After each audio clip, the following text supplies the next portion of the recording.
السلام عليكم ورحمة الله تعالى وبركاته. عدنا بحول الله تعالى في هذه الحلقة لنرى سمو وصفاء الروح في هذا الشهر الكريم. هل روح الإنسان صافية أو سامية؟ هذا السمو متى يحدث؟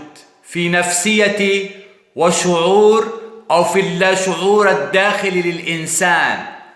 يحس هذا الإنسان في هذا الشهر أنه خفيف بعدما كان مثقلا، أو أن صدره يخرج منه الشهيق والزفير بطريقة سلسة على غير العادة.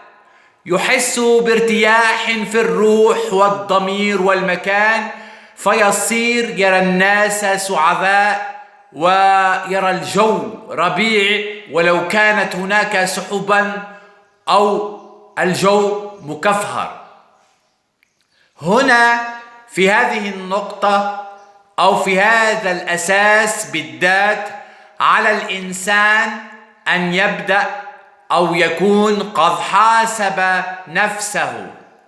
كيف تغيرت أنا في هذا الشهر؟ كيف أنظر إلى الآخرين؟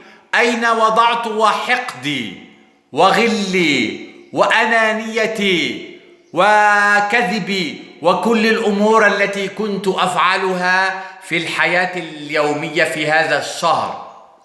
أريد يكون هناك عندي هدف. الهدف الأول وهو القضاء على هذه الأعمال نهائيا، وهذا ما يعرف بالتوبة النصوح، وهي صفاء الروح والنفس وأخذها وتزكيتها إلى أعلى المراتب في هذه الحياة الدنيا. الشيء الثاني، إن كنت لا أستطيع أو لا أقدر أن أسمو بنفسي إلى أعلى الدرجات، فعلي أن أهذبها وأرهطها على أن تكمل ذلك. فعلي في معادلة رمضان أن أنقص من هذه الأفعال والتصرفات.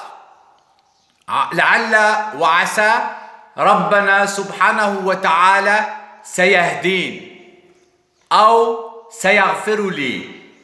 ماذا فعلت أنا في رمضان؟ سبحان الله، هل هذه الجزائر المسلمة العربية التي سمعنا عنها والتي ثورتها تخطت حدود الأرض والكون، أم أننا في حلم؟